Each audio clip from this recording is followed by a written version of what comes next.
Let's talk about something that's not easy to admit out loud, but it needs to be said because too many people are silently suffering under the weight of it. One of the biggest financial mistakes I see happening is people trying to be everybody else's financial savior. And I see it all the time. People who are trying to climb out of their own financial mess, or perhaps trying to build their own financial future while carrying everyone on their back. You finally start saving that a family members need to borrow something. You set a budget, but a friend hits you with, if you really cared about me, you would help me. And before you know it, your financial goals are out of the window yet again. And here's the hard truth. If you don't build a financial foundation for yourself, you'll never have the strength to truly support anyone else. Because you can't save anyone if you're sinking. And you can't save anyone if you're not financially stable yourself. Even the airline crew says, in case of an emergency, put your oxygen mask on first before helping others. Now, why is this an important rule? Because if you run out of oxygen, how are you going to help anybody else? And the people who keeps draining you, they've learned to use guilt and shame and obligation to manipulate you so they can keep their access to your resources. And meanwhile, they do very little to fix their own habits. That's not love. That's called manipulation. So if you've been caught in that cycle of always giving and always fixing and always feeling responsible, it's time to stop and ask yourself a serious question. What has constantly being available actually cost me? Peace? Progress? Stability? The emergency fund you keep saying you're trying to build, the home you keep saying you want to buy, the financial peace you're saying you want to one day obtain. Because you don't owe anyone your financial stability just because they've mismanaged theirs. And telling them no just hurts your feelings. But meanwhile, telling them yes pisses you off. And so many people, specifically women, so many women put everybody else before them and you leave yourself last, but then feel pissed off that you keep coming up short. The biggest financial mistake that take people down, specifically women, is giving and giving and giving and giving until you have nothing. And you've somehow normalized always having to figure out what's left for you later. And as my grandma would say, well, baby, you won't have to keep figuring things out on the back end if you would just say no. Now you've taught them that behavior. Now you have to unteach them that I'm not an ATM. I'm not a resource hub. And if you keep allowing manipulation to be your downfall, you'll stay in this vicious cycle that only you have the power and the ability to end. Build your foundation first. Then decide from a place of overflow, not obligation, how and when you want to help. Stop allowing your yes to be a knee-jerk reaction answer. You're not their bank, you're not their bailout, and you're not their backup plan. And if you keep making this financial mistake, you'll always feel like you'll never get ahead. Paying the minimum balance on consumer debt.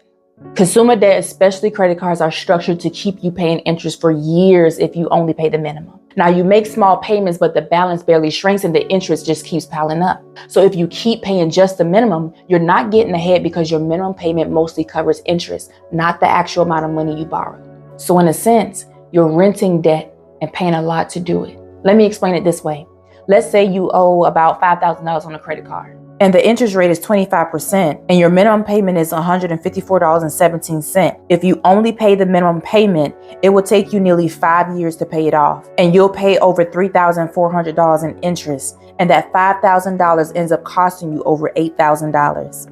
But if you pay $350 a month instead, you'll pay it off in about 2 years, leaving you to pay about $997 in interest. So by paying more on your balance, that $5,000 ends up costing you right under $6,000. So paying the minimum payment gives the illusion that it's manageable and I can afford the monthly payments. But this is how debt quietly becomes a lifelong burden. And minimum payments are bait because when you only pay the minimum, you stay in debt much longer, you spend thousands more than what you borrowed, and you delay financial goals like saving and investing to build wealth. And worst of all, you train yourself to normalize financial stress and that quiet anxiety that comes every time a bill comes or when it's payday. That's not normal. And all of this is what they don't tell you about minimum payments. And that's why it's one of the most expensive financial mistakes you can make. Pay above the minimum so that you can pay off this consumer debt, so that you can create the margin to save more and invest more and live the life of financial stability that you've always wanted.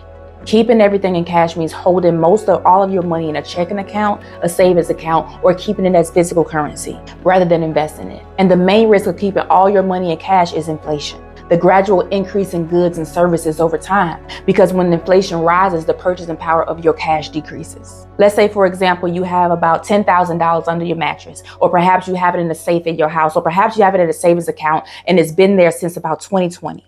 Fast forward, we're in 2025. So when you consider inflation and how much goods at home cost now, that same $10,000 then, that's under the mattress, that's in that savings account or in the safe at your house now have the buying power of about $8,000. And people think holding cash is safe, but safety doesn't mean growth. Over time, the real risk is not losing your money, but your money losing its value. That's why I always say build your emergency fund in a high yield savings account or a money market account, because it helps slow down the loss of purchasing power because of the interest you earn on it. And I have real live testimonials from my clients where they had like $5,000 or $18,000 or $30,000 or more in a regular savings account. And I told them, move it over in a high yield savings account last year and let me know how much interest you paid year to date by December 31st, 2024. And they were sending me snapshots of it.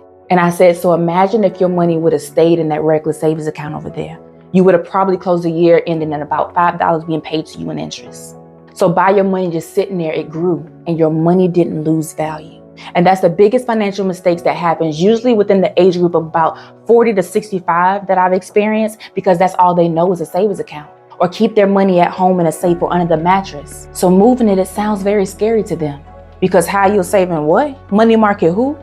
But that smile I see on their faces when they contact me to let me know where they stand in their high yield savings account and in their money market account, it makes me smile so big. And meanwhile, they say, now why didn't I do this sooner? And I always tell them what matters most isn't how long you've been doing it this way. What matters most is how quickly you're willing to do it differently. And sometimes the fear of the unknown is crippling, especially if you weren't raised around this kind of money language. And plus you hear so much scamming going on, you don't know who to trust or what to trust. So I always say, take the insight I give you and research it for yourself, for your own comfort level. Search for a reputable online bank offering about a 3.5% to 4% or higher interest on a high yield savings account or a money market account, and start transferring your emergency fund or your short-term savings over there. And if you want, you can keep your regular savings account for everyday bank transfer if needed, but don't park your future over there is all I'm saying. Look up the difference between a regular savings account and a high yield savings account. Look up the pros and cons of the two. But in order to not make these financial mistakes, you have to be willing to step into unfamiliar territory. You have to be willing to change your environment, and you have to be willing to look at money differently, like a tool for growth and not just something to spend. Hey family, I hope you enjoyed today's Wealth and Wisdom conversation. So listen, I want you to scan the QR code below because I want to know some of your financial pain points. I want to create more Wealth and Wisdom conversation that directly meets your needs. So scan the QR code below. It's going to take you 30 seconds to complete, and hit that submit button because I'm listening. Always remember, your mindset is the key to unlocking your financial freedom. It's time to leave behind what's comfortable for what's possible. All we have is now. So start now. See y'all next week.